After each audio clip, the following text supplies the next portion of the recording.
like to just jump into this because it can be an interesting conversation. Um, so I'll switch off this video and stick to the slides. Is that okay? That's fine, Radha.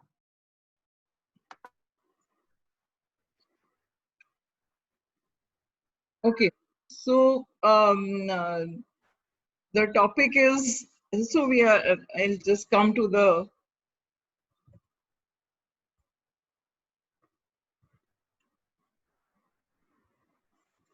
so just introducing this topic, why I'm interested or why I got interested, um, um, going through this crisis and are going through, and that's how we are sitting here and doing the Zoom calls and talking and stuff like that. And also, this is unusual in terms of the spread, and all entire world is affected. And most developed to not so developed, we have seen how the Western countries got affected, and we are now in the middle of it, and still everybody's trying to cope up with it. So the challenges here are loss of lives, all the healthcare challenges, the economic challenges, and then what comes next is also a very unpredictable situation. So it's a global crisis, but each nation has to deal with it in a different way, or will deal with it in a different way, or is dealing currently in different ways, depending on the nature of the population, the nature of the crisis. So just India is my context, and India is like, our challenges are many, and not only like our challenges are many in general because of our population, because of many factors, but currently as I'm seeing that not only we are dealing with the corona crisis, now this migrating population crisis, which is like, we had not assumed that this will become such a large, enormous issue.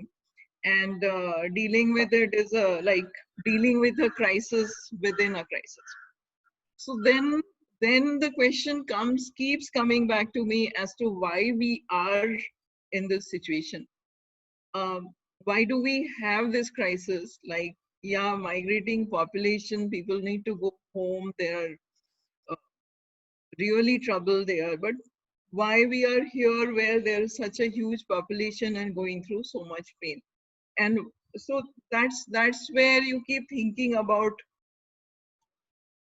what happened, uh, what has happened right in our country, and what has not happened right. Because if after the independence we have had like 70 years, and many things are done right, and that's how we are here where we are.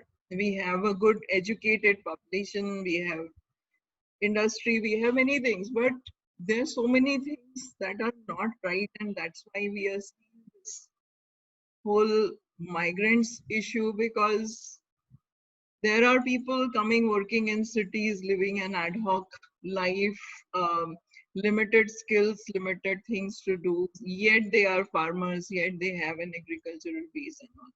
We still seem to be a developing nation in spite of everything that we have done right. So then as you hear the news, hear the discussions and stuff, people think that it's an opportunity for India. Can we reinvent the country? And if we start reinventing the country, then what it will take, how many years, how many generations? So there are a lot of questions as to what we should be doing, what we have done, what we could have done better, and so on and so forth. So the context is India, context is the current crisis. But I just thought that let's look back in the past and look at what has happened from time to time. And as we talk about corona, everybody knows that bigger or biggest crisis that happened in the recent past was the World War II. And so many nations were involved, so much happened in those 7, 8 years. And there was so much destruction. And after the war ended in 1945, there was a long period of recovery and rebuilding. And so many countries had to rebuild themselves. And they did. And we can see, we can study, there is interesting studies to see how all those Western European countries were so destroyed in the war. And I find Germany's, and I'm sure many people find Germany is interesting from 1945 when they were defeated to 90s when they got the entire Germany together. And so that's another study. So then Japan looks interesting and more interesting because um, I'll come to that. So I then Japan makes sense to step back further, and there is a known phenomena in if you look in Japanese history, and which I'll come to, and that's the topic of that's the main topic of my presentation here. So if why Japan then? And what comes to your mind? I don't know if we can get any answers, but when you think of Japan now, I have never been to Japan, and all the sort of imagination or what Japan is now is based on what we see, what we use from Japan. We buy that. I have Toyota car for last 15 years, and I would never change it for any other brand. So there is certain quality, there is certain uh, respect for that country, and yet it looks like uh, a traditional country which maintains its legacies and maintains its cultural, its social legacies. And in Asia, it's one of the top economies, and Western countries actually respect Japan. Whenever I have gone to the US, and when you sort of talk to them about Asian countries, Indians are there, and we are present there in large numbers. But I always notice that the American people, the white American people, uh, have a lot of respect for Japan. So then second, other thing which is interesting about Japan is that Japan was not ruled by anybody. It had continuous own rule for centuries after centuries, and there was a continuous 200 years of rule by what is known as the shoguns. And even if look at the European dominations, British colonies, British everything, we can see that Japan kept out of that, and also it was like threatened at several times, but it could stay independent throughout. So going back just 150 years from now, and it was a very different country. Uh, Pavan, if there are any questions or you want to comment anywhere, then just let me know, because then I'll just go on talking. Sure, Radha. There are no questions as of yet. And when Yeah, they come up, I will notify. yeah. So now step back and go into the time till about 1850, because the period of interest is from 1850 to say 1910, 1915, because that's where the major things happened in Japan. So for almost 200 years before that, the shoguns ruled even more than that. I think it's about 60 to 65 years.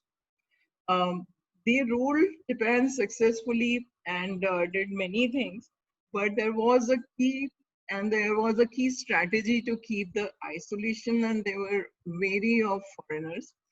Uh, the isolation was possible because geographically Japan is like isolated. Then they were self-sufficient in their own natural and other essential resources. So they had no need for foreign trade and get stuff from other. We, we have the example of European countries. They were going around and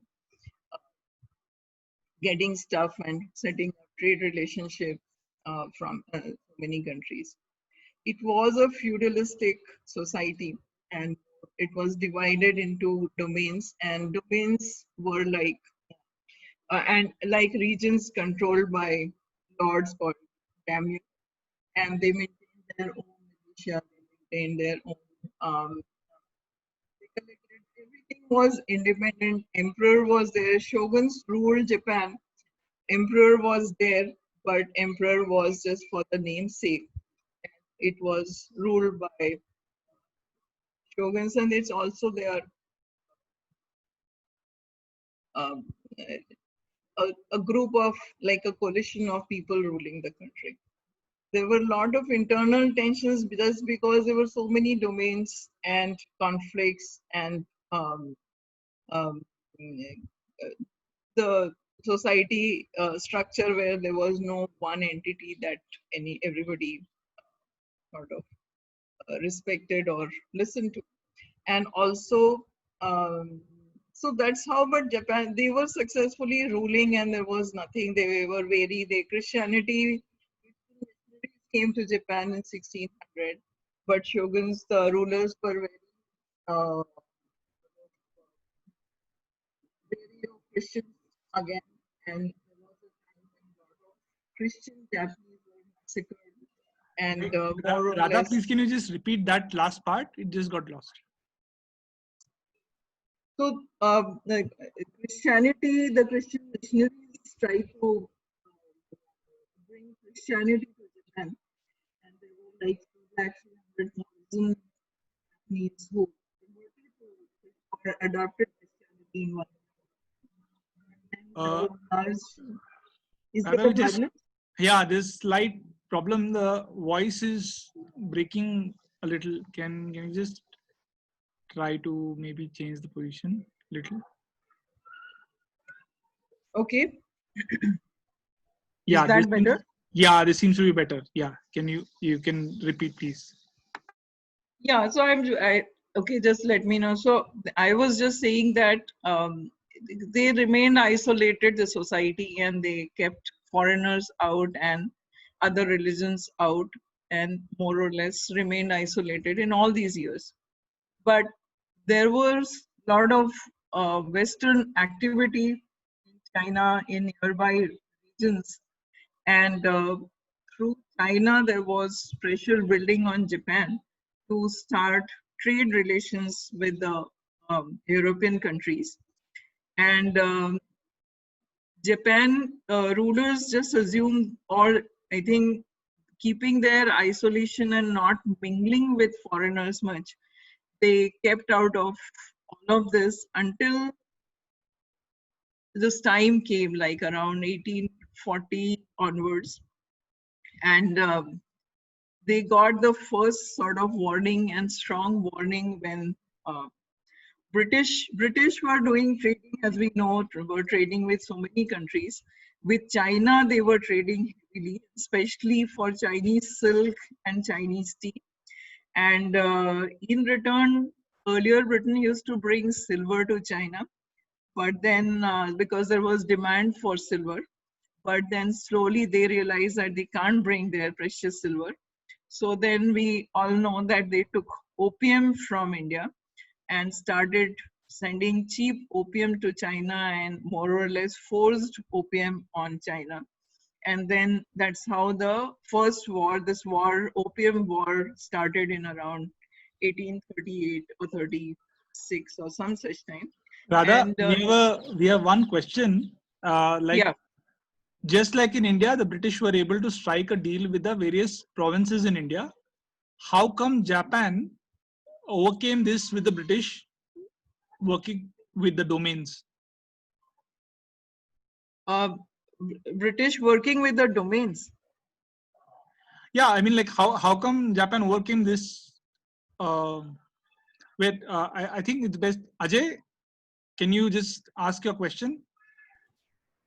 Yeah, my question actually stems from the fact that just like in India, the British were able to divide Yeah. India by working with the individual provinces. Why could Yeah. they not do that by working with the domains in Japan? Because that was also divided into different domains. So we can come to that, and to some extent, not only British. So let me just complete this. China got defeated in the Opium War, and then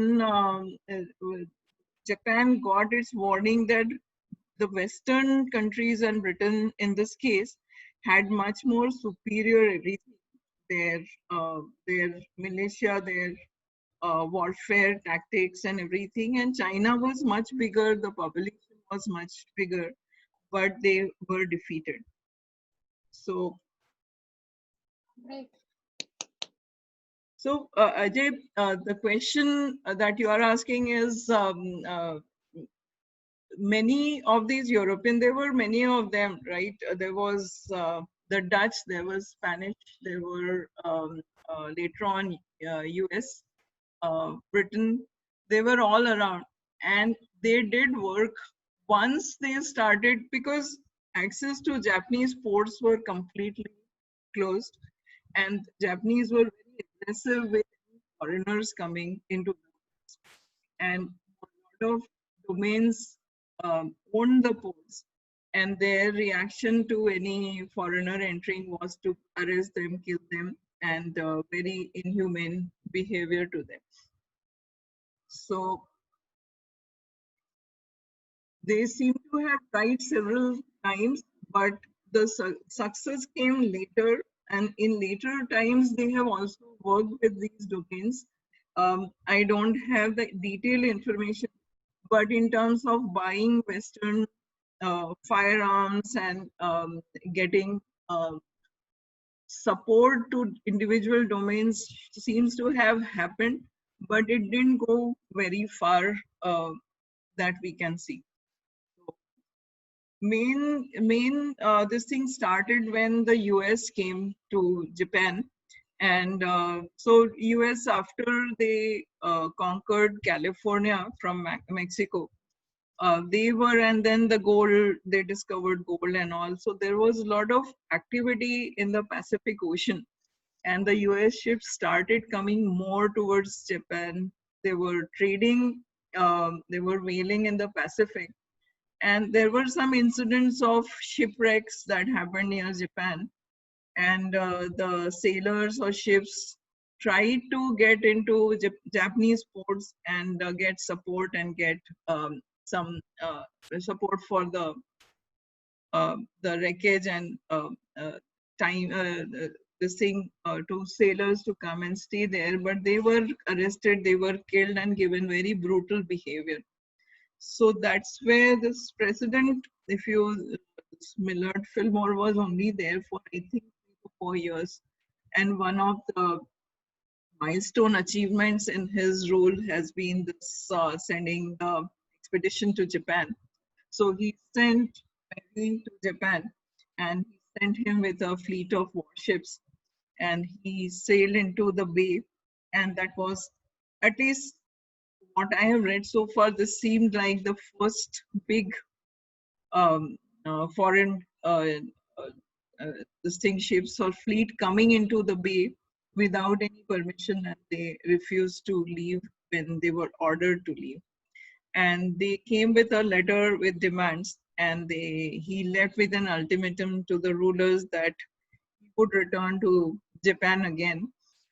Main thing was they wanted to start the trade relations, and they wanted uh, access to ports, and they wanted their ships to be uh, parked there. If any other wrecks happened, then for that, and sailors to live peacefully. So essentially establish something on the ports where they could come and go as they required. And that's where for Japan, it was like they were so isolated, kept the foreigners away, and suddenly the Americans showed up, and with so much power, Japan didn't have any of matching naval power or military power to retaliate. So the crisis started from here, and there was a beginning of this like 14, 15 years of crisis when they were forced to sign a treaty with, when Perry came back in 1854, the first treaty with a Western country was signed. And within the scope of this treaty, they were to open up 2 ports for US ships, an American consul to stay there, and to provide protection to US sailors. And as soon as this was done for the US ships, uh, British, Russians, Dutch naval commanders managed to get similar agreements. And not only this, the scope of these agreements kept expanding. So from 1954, there was another in 1858. There was another um, uh, another treaty, and it got the Japanese trade expanded, and um,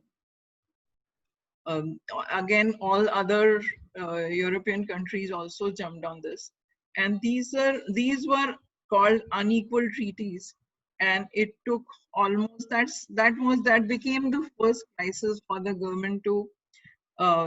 They had to sign the treaties because they had no choice, and they realized that they could just not deal with all these countries and their superior, mainly superior everything. Their not only their armies, their ships, and their knowledge and their systems and their sort of ability to come back again and again.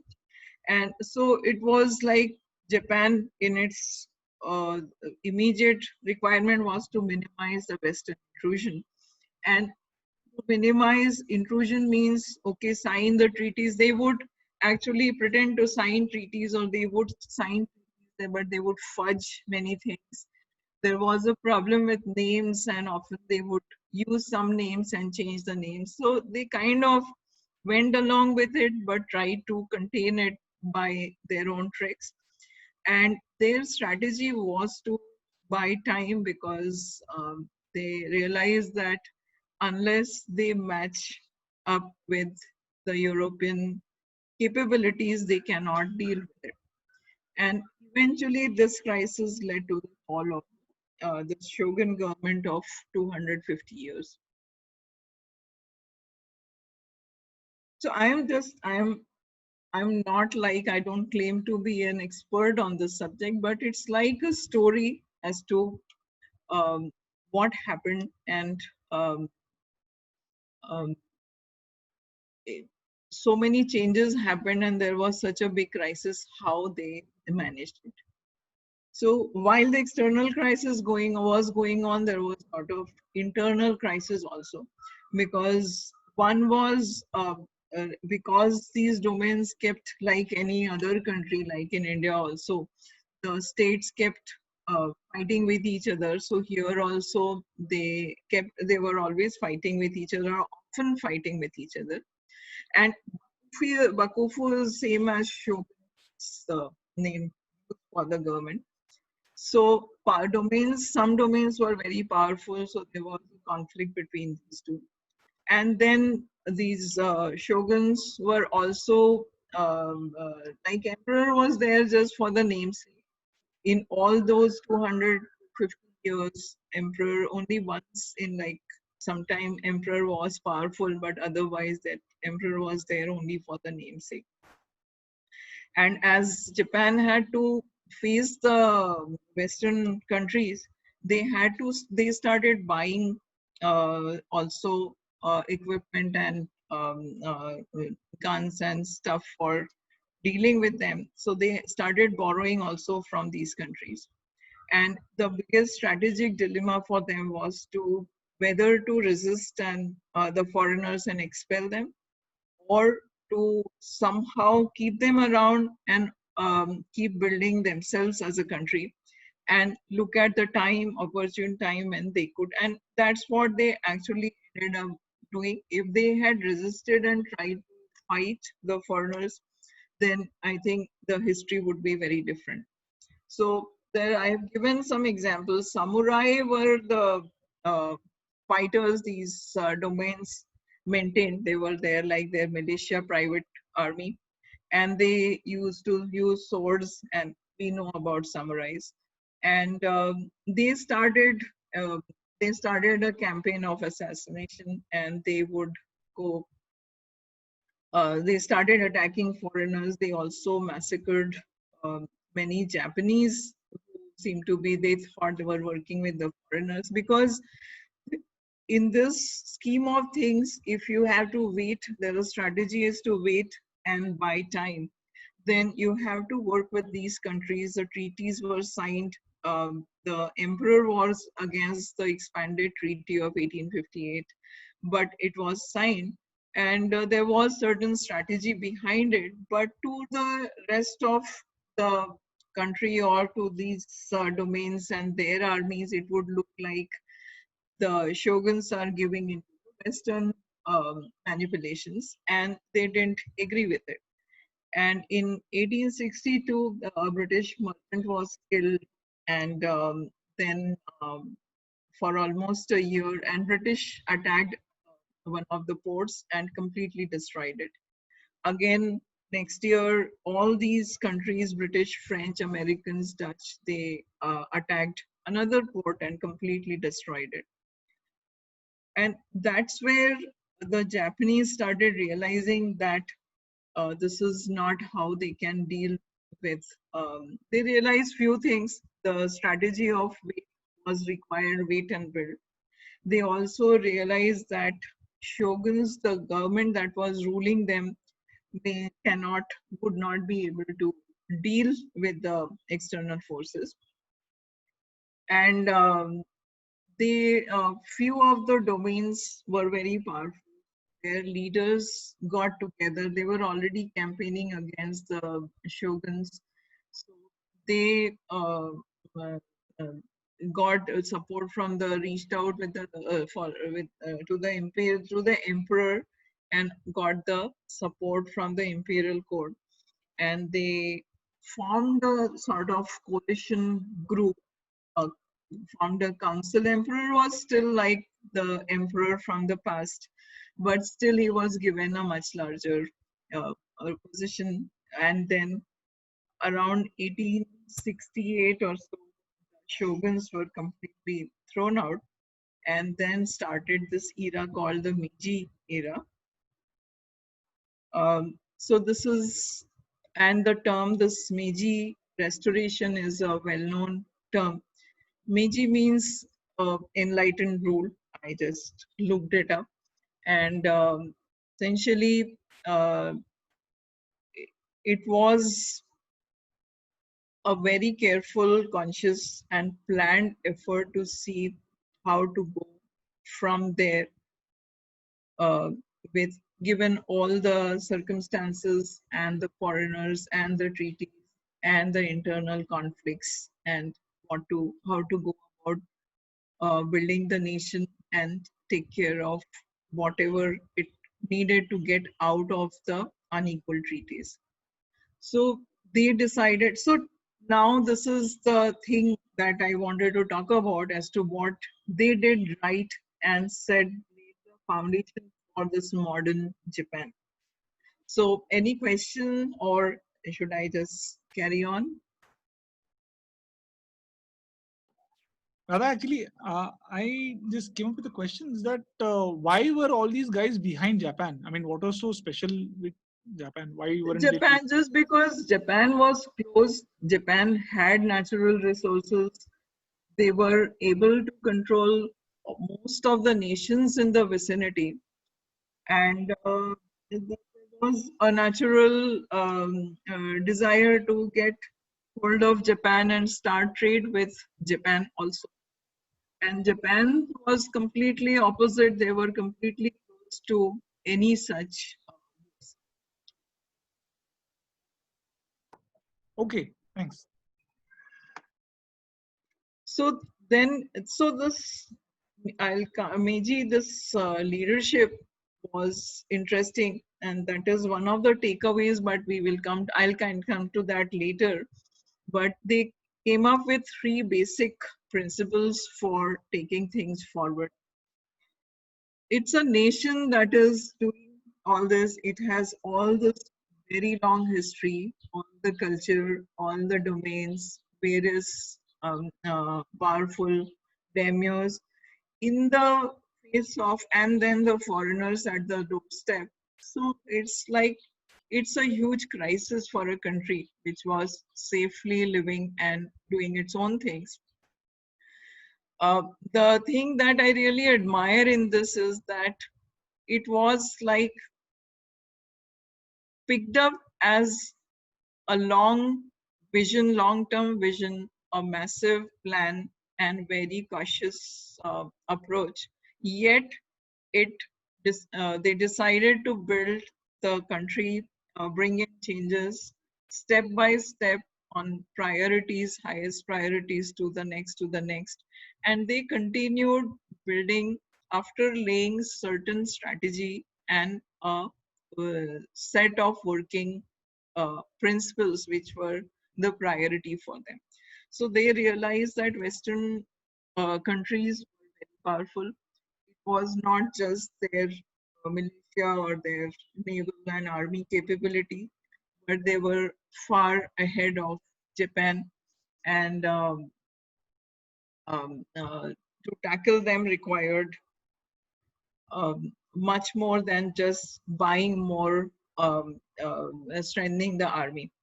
And then second was that the treaties were Japan had to get out of these treaties, and they had to work towards that. But they realized that unless they match the Western countries, not only in all this, also they the Western countries viewed Japan as a feudalistic society where it's like they didn't give any respect to Japan at that time. So Japan had to match up to that and get acceptance and respect from these countries to act and live at par with them. So, and then third was they realized that they had to bring in a lot of changes in the country, but the changes had to be, since they had exposure. So this is where things are very different. The third point is very important, that they had exposure to all these countries and they could have gone with any one of them, partnered with any one of them, something partnered in the sense that created a deeper relationship and gone with it. But they balanced very carefully between what was suitable to them from each of these and what internal or traditional legacies they want to preserve. So Japan has evolved as a mix of that throughout. And even now, when we think of Japan, it's different. It seems to be a combination of these. So they carefully planned and started borrowing from Western this thing.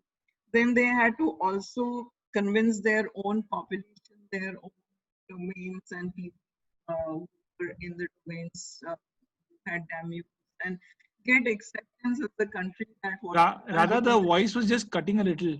Can okay. Yeah, this is better. Now, Yeah. You can just carry on from the last sentence. after some time, I'll be just sitting on this laptop. Okay, so they had to convince people internally that this is the right thing to do.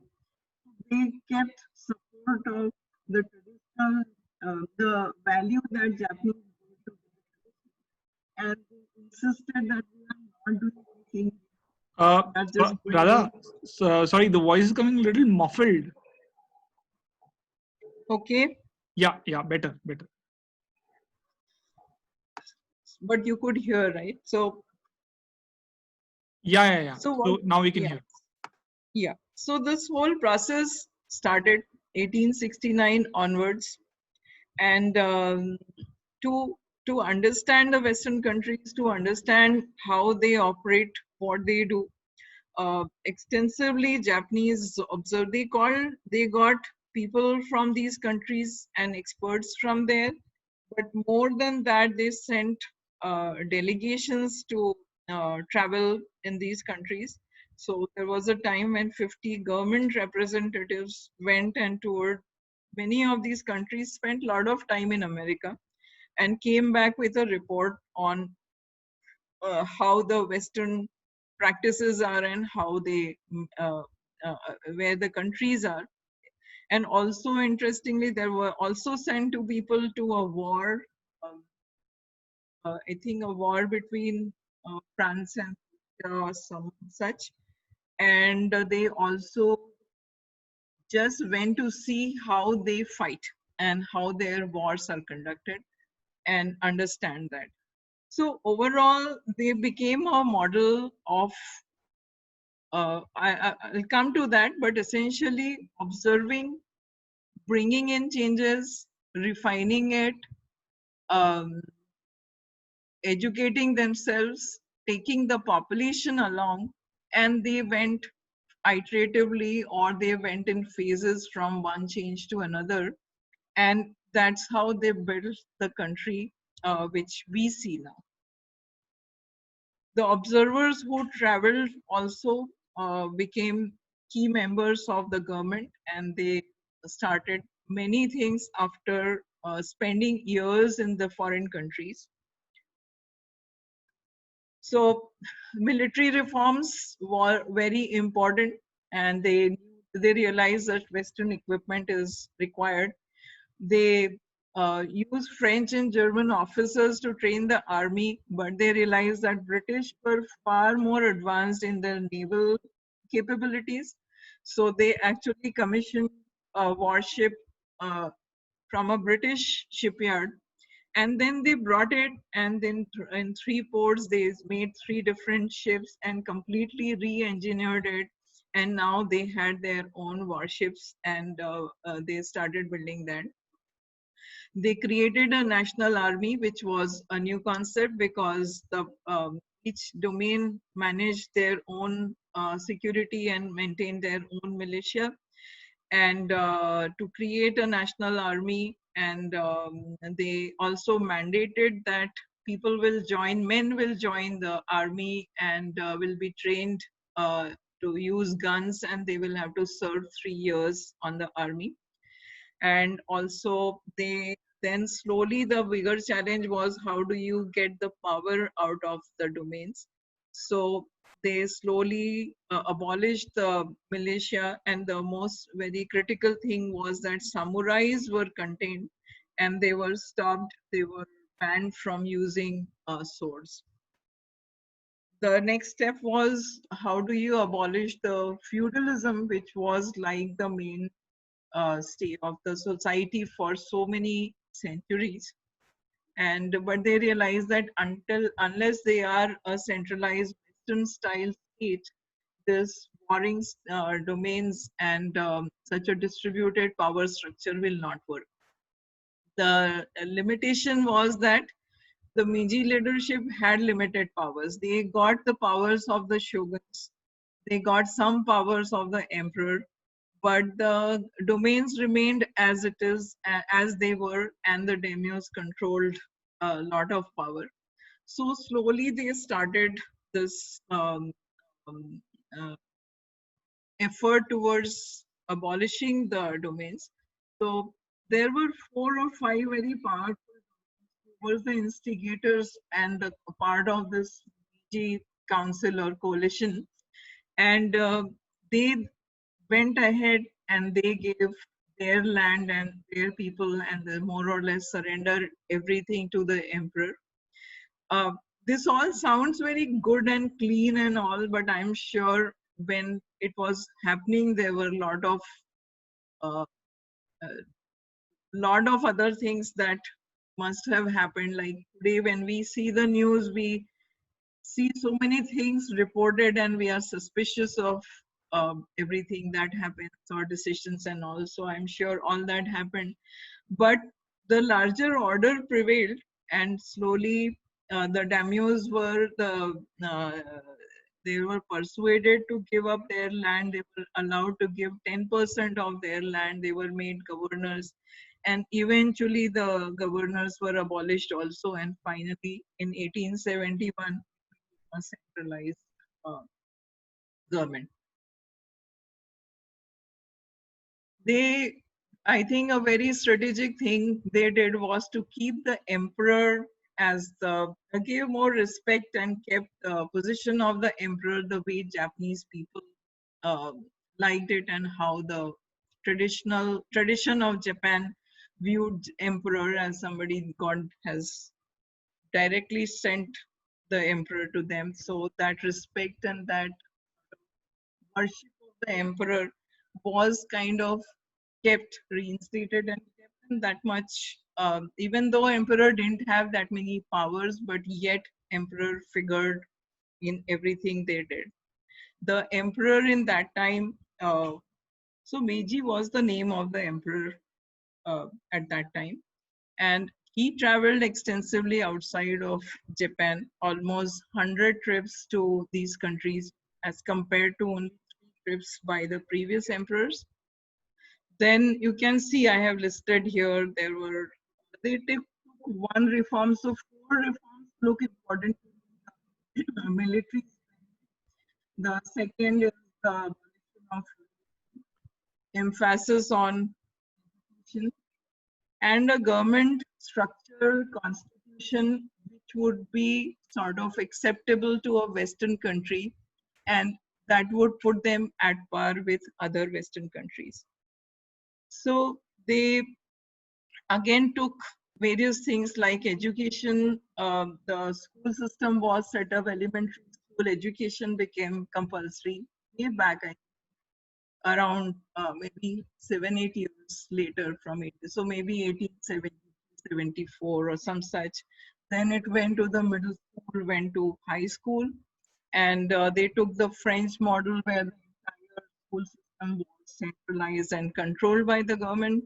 And then it went to a US model where every local had its own sort of control. And German model, I don't know the detail of what the German model was, but finally they settled with that model. One of the important reforms that happened in that time, for government jobs and government positions, started training, required training in the educational system. And Radha, overall, I yeah, yeah, sorry, just the voice was cutting a little. Yeah. yeah, better now.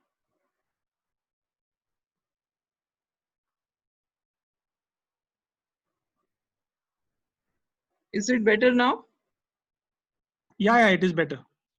Actually, it's the internet, right? When Yeah, sometimes it cannot take so much right, data right. and drops packets. Yeah, but it's good now. It's good now. Yeah.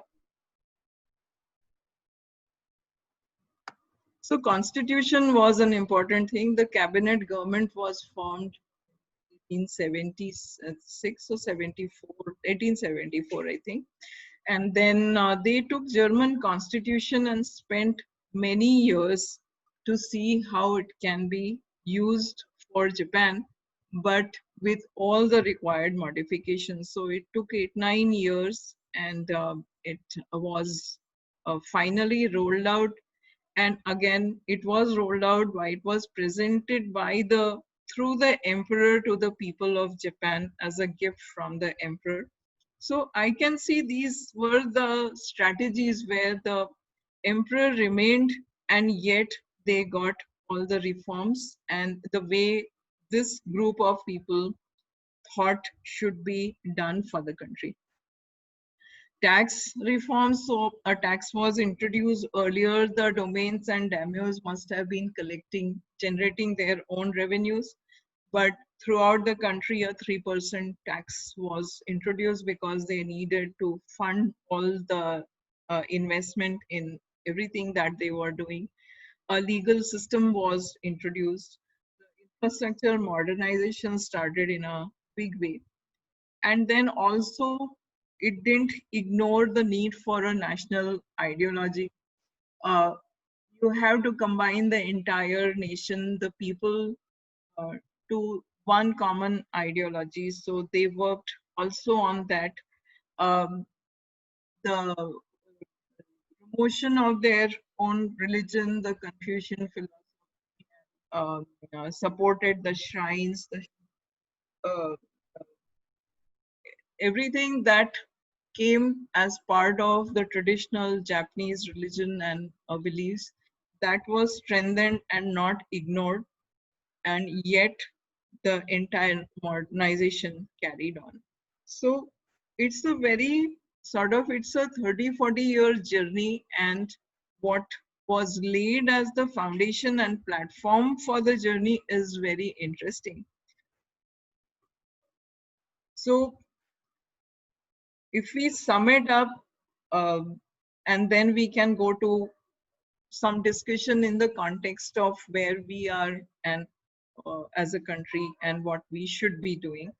Here they faced all possible. It was a smaller country, things were very different, and there was the risks. The crisis suddenly came from all sides, but the internal conflicts were not new. But as increasing foreign treaties and all the relationships started taking place, then internal wars became more prominent. So there were external attacks, there were civil wars between the shoguns and their supporters and opponents. There were more wars between the domains. The samurai privileges, abolition of that was not easy. And then there were other revolts by some of the domains.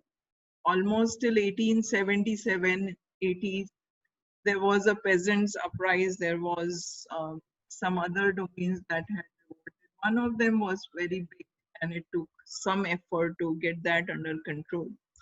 But this group of people, they seem to be very skilled in buying off, like buying people's, negotiating, buying time, co-opting, and also their appraisal, self-appraisal seems to be very um, uh, really very strategic and very honest, that they realize, they used to call the foreigners the barbarians. So they realize that we don't want them in our country, yet we have to accept that they have much better capabilities and their potential is much higher if we go in direct conflict with them.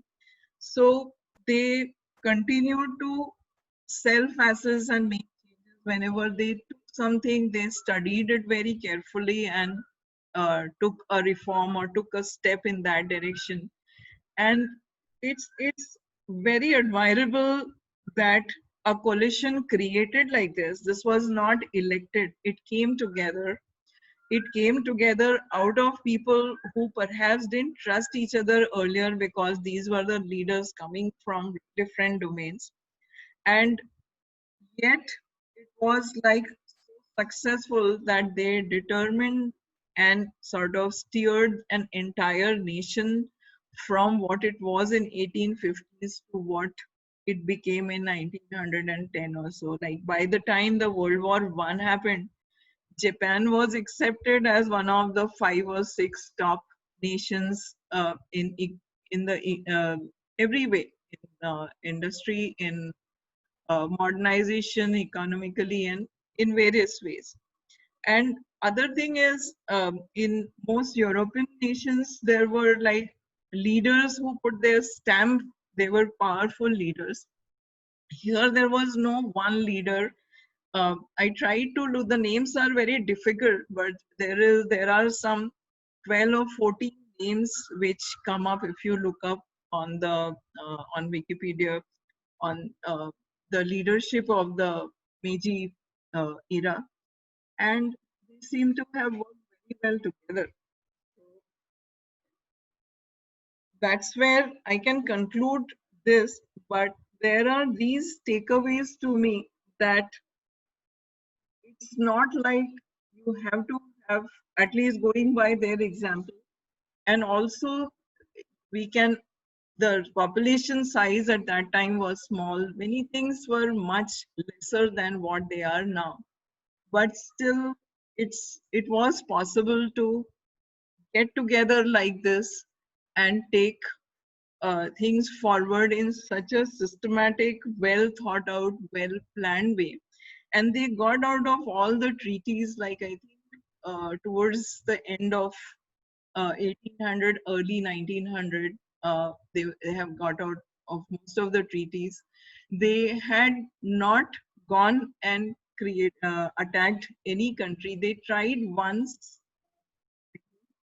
but and they tried to annex Taiwan, and there was an attack on Taiwan from Japan uh, sometime in 1870s or maybe, but they were not successful, and they realized that they are not ready for that also. But later on, they went, and in after 1905 or around that time, they did, and even late in 1800, they actually annexed Taiwan. There was proof of successful wars that Japan could launch and win also. So that kind of proved that their military capabilities have advanced so much. So it's interesting, and I thought it's an interesting story to talk about. And it's like the transformation of a whole country, how it can be steered if there is a reason, there is a crisis, there is a huge crisis. Because if there is a huge crisis today, we have the corona crisis and government says lockdown. We are all sitting for last 2 months or 3 months in our home because we know that there is a crisis and we all have to deal with it. So that is the first factor here which kind of can put a nation in the mode of bringing changes. But then what you do now and how you steer a country, the effects will be seen. Japan, this Meiji restoration started in 1869, and it took them 30 to 40 years to attain what they had started out with. And Japan was very different during World War II. Japan actually gave away a lot of their strategies, but it's not the topic that we can discuss just now. So it's not that what you start will just continue in the same way. But to me, the most important thing is that how do you lay the platform for a nation so that it goes on that course and it goes from strength to strength from that platform. And that's what many developed countries have done right. And maybe we are still not there. We haven't got it right. So with that, I can conclude what I wanted to say. It's like I'm leaving a thought and not really describing history.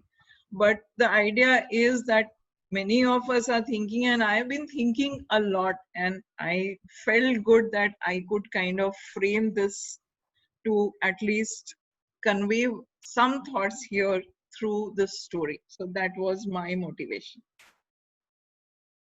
Lovely, lovely. And right up, we have a question from Om. Om, it'll be lovely if you can just, switch on your microphone and just ask the question or comment. Hello. Yeah. Yeah. So this thing is, can you tell me in the light of the preceding talk, Yeah. 5 or 7 or 3 suggestions for the Indian situation? Yes, I cannot, I can give you my opinion, and I'm sure it's a question which we should get more answers to because everybody has been thinking. But to me, one most important thing is why we haven't got our agriculture sector, the rural sector right as of now, like in last 70 years. We started out with a country which was not so industrialized. We were ruled by British for the longest time, exploited in many years, for so many centuries. And once we got the freedom and we started out building the country, we industrialized ourselves. We had all things perhaps happening there. But where we lost on few counts. Uh, One is the entire agriculture sector, because India was 80%, 85% dependent on that economy. But till today, it's like a very ad hoc uh, approach where there is no data, there is no consolidation, there is no plan as to how the farming should be done. Okay, somebody grows something, gets a market, sells it. Farmers look so pitiable. Like you look at them and always like, why do we have to see that? Because they have land, they have some resources, but they are left for decades and decades and decades to live like that. And when they have children and their population grows, they all come and live in our big cities, crammed like animals and no skills. They don't have skills. Like they have skills, but what they are doing, they become construction workers, they become uh, restaurant helpers, they become drivers. But what else could they do? There is a huge, we keep talking about our human resource, but we haven't invested on that at all. So we are seeing that right now, and it's the time to say, where do we in 2015, I was part of a major Make in India effort, and from IIT Bombay, we started we did a big conference in Goa and Make in India, and same time government was promoting that. But till date, we have no data as to what difference has it made. So data, and today data driven planning is extremely important. Same thing with healthcare. Uh, we are in the middle of this crisis. Our population is huge. We are a poor country, but we have a huge IT industry. We have a workforce which can come up with a lot of solutions, but we don't know where the hospitals are, how many beds are there, where the ICUs are, where the specialists are, where the labs are. So this to me is the most important thing, that today we should plan based on the data that we have. We should grow our consumption. Like you and I and everybody sit and plan our diets and think, oh, no carbs, this protein, that protein, organic and everything. And go look at the lunchbox our driver brings and look at the lunchbox that your security guy brings. And it's like he's not eating any of that. And why there is such a huge discrepancy in consumption? So if each of them can spend somehow 1,000 rupees more on food per capita, our consumption can grow. But we have to know how to grow all that stuff also. We can't go and buy it from elsewhere. So these are like my thoughts and skills. There is, if you start the manufacturing industry in a huge way, there is opportunity and all that. But when you look for skills that are required for every job, everything, you don't find the skills, you don't find people with the motivation to work. And there is a huge problem there, because on one hand, unemployment, these migrants problem, on the other hand, people who have factories, 1,000 people, 500 people, 1,000 people, these are SMEs, small businesses, not big industry. They struggle all the time because they don't have the right kind of manpower, they don't have the right kind of motivation to work, and people are more or less that, okay, resign to the fate that, okay, I've got this job and I'm doing it somehow. So there is overall attitude change that is also required. But these are easier said than done, because our population is huge and we cannot bring about changes overnight. But I feel that if we start, we can get there. So does that make sense? Yeah, yeah, yes. Thanks, Om, and thanks, Radha, for the answer. Toina, please go ahead and ask the question. So my question is that in case a world war would have happened maybe a few years ago or maybe going on right now, uh, first of all, what would likely have caused it, and what would be our state right now? Like what would be our suffers, and how would be the state of today's world? Because this is a new generation, and the world has changed. So how would we be in a state if World War was going on? World Wars was going on just now. Yeah, just now, or even if it was done a few years ago, how would we have been affected right now? Huh.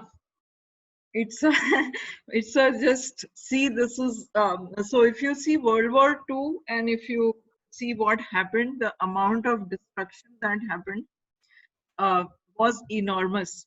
But compared to World War II, if you imagine your World War, it will be very different in technology, right?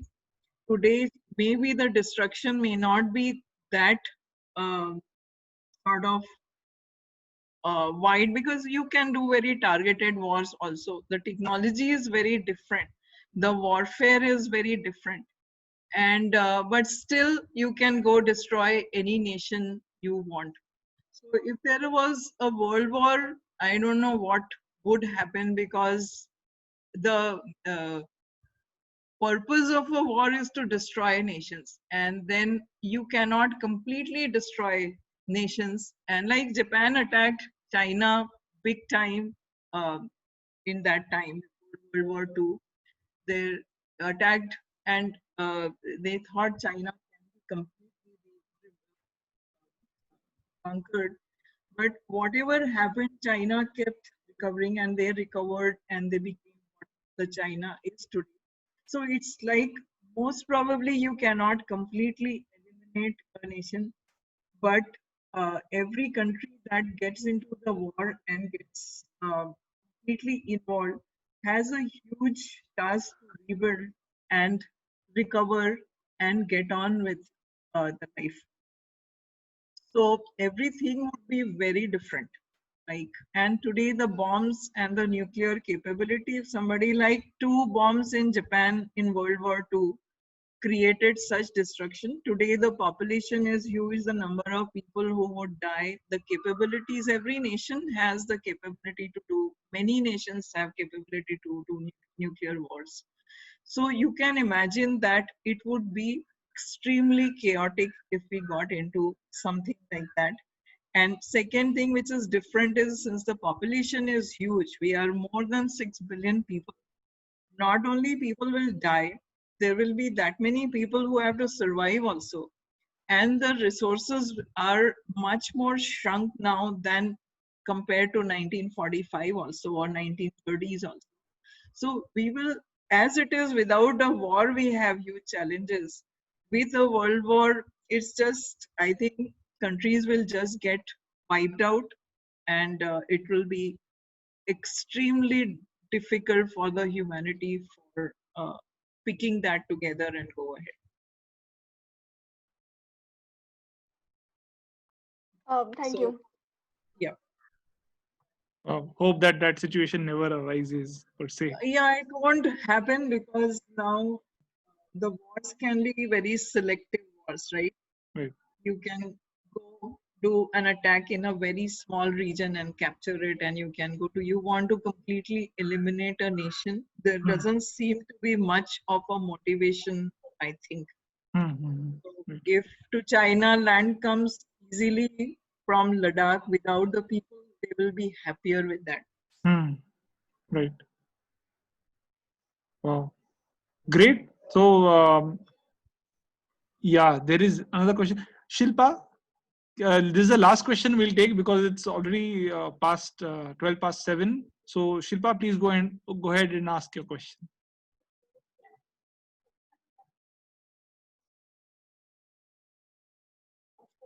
Yeah. Yeah. On mute. Yeah. Can you just unmute yourself, Shilpa? Yeah. So, yeah, it is really nice to hear you, Radhaji. Yeah. I just have one question. Since you are in farming, I wanted to know, you talked about the reforms. So, do you think that cooperative farming will lead us towards this reform, and it will empower the farmer? Yeah, I believe in that. If it has to be done right, as I said, nowadays on YouTube, many examples of the new era cooperative farming where somebody took the lead and saw the benefit in doing something. In floriculture space, I've seen many examples. And since like today, if I have only so much land, but if I come up with something and which clicked and it was beneficial, profit making beneficial, the most important thing is to make money. And making money on farms, out of farms, is very difficult. But if something clicked, then I would be very soon short of space and land and resources to do it. Then I would go around and I would like to sign up more farmers who have land and experience, but bring technology, bring technique, bring the market, bring the amount of what I should grow. So if everybody grows tomatoes together, then the answer is obvious that they will not fetch any value. But if they decided that this is our market, this is the requirement, this is what we will cater to, this is how we will plan it, this is how we will do multi-cropping, this is how we will manage irrigation. It's a big win-win thing to do, but and small holdings and small farmers trying to do something and sell it, it's a model that will not scale. So only the bigger and bigger farmers who hold a lot of land are successful. But then cooperatives become political, and there's anything which attracts money and becomes more powerful starts corruption. Also, overall, all this can be managed and done much better now because data and visibility can be maintained much better than what happened in the past. So that's my answer. Thank you so much. Yeah.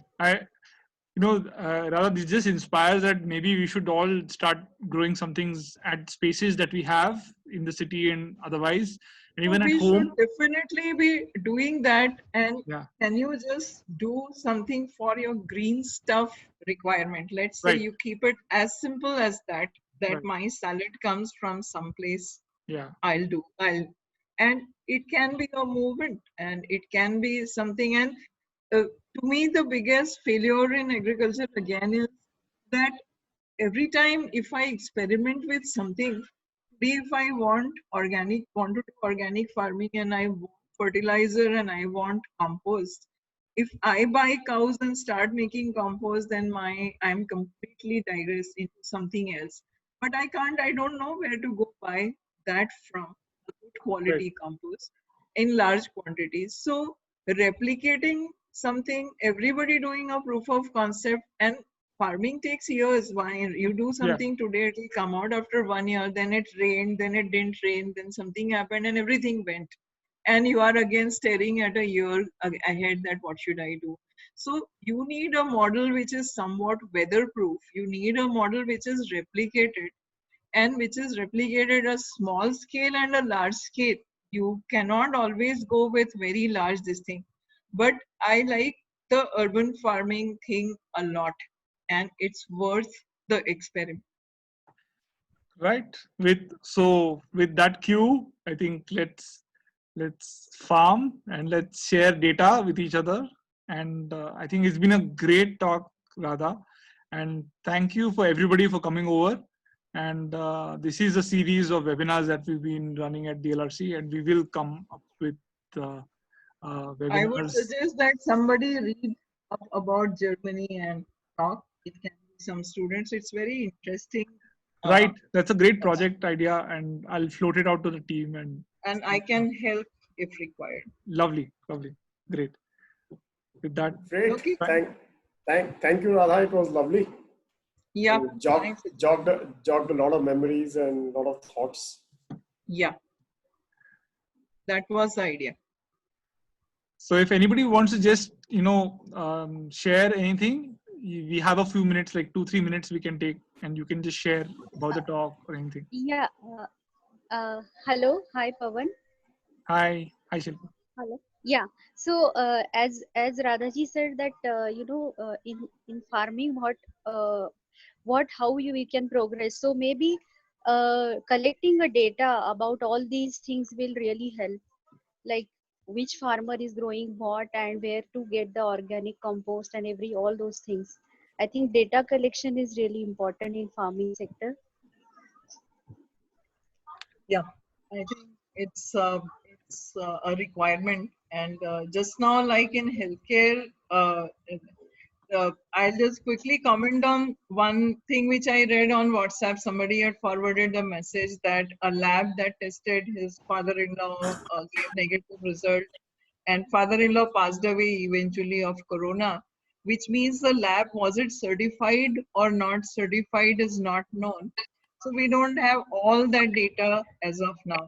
So farming data is even more far-fetched to get, but definitely start with Pune, say, or start with Pune as a district and neighboring this thing. And we don't have to go do everything, but one can make a network, because there are people who are proactively already working, doing things there. Right. So I think we should save up some more questions for maybe next time we get to interact and do these. It is really getting late, and Yeah. Radha, thank you so much again. And we're going to sign off right now. Great having all of you guys. Yeah. Thanks, Radha. Thank you. Thank you. Bye. Bye.